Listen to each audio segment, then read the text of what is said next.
5 seconds remaining. Firestall steals it, and that's it. 3, 2, 1. The buzzer sounds. And Northeastern Clinton sits alone at the top of the CBAC with a 13-1 record, and they have eliminated, mathematically that is, eliminated the Beekmantown Eagles from the CBAC run, giving them their 4th loss. Beekmantown now at a 9-4 record for the 1997 season.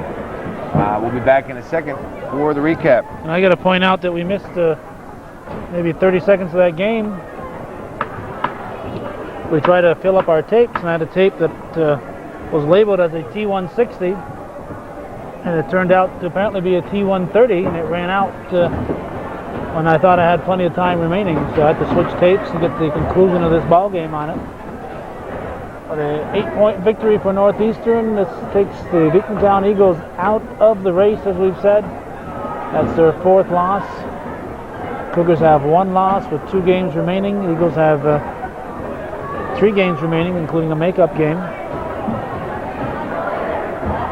Northeastern's next game, a big one against the Peru Indians. They are half a game ahead of them, but if they lose to the Indians, they'll be tied with 2 losses each, and Peru will have handed the Cougars both of those losses, so we would assume that a tie in that situation would go to the Indians. And of course, the Indians' last game is against Beekmantown, so there's still a little bit of history left to be written here in the 1996-97 season.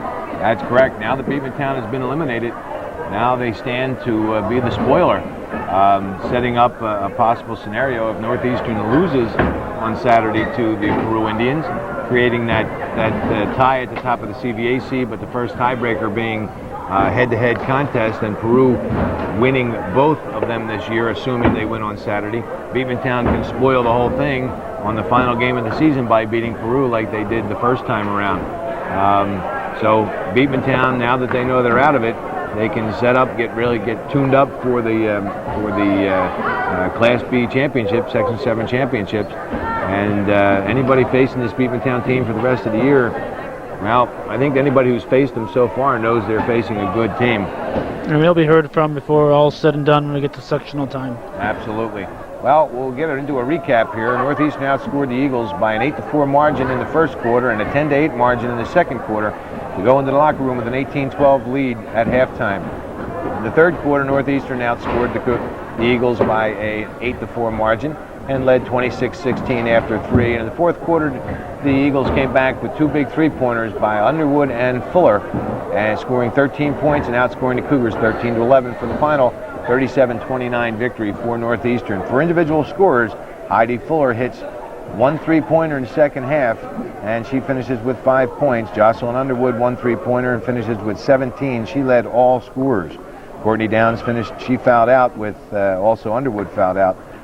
Downs fouled out with 2 points, and Katie Munson finishes with 5. She had only 1 point in that second half. Northeastern guarding her well.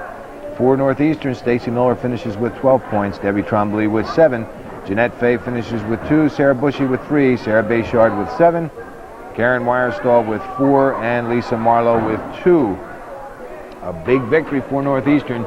After the loss last night, the Peru lost to Saranac last night. This puts Northeastern 1 full game in front of the Peru Indians at the top of the CBAC, but it all amounts and rather boils down to Saturday's game 2 days from now in Peru. Northeastern at Peru will be the big climax of this CBAC season thus far.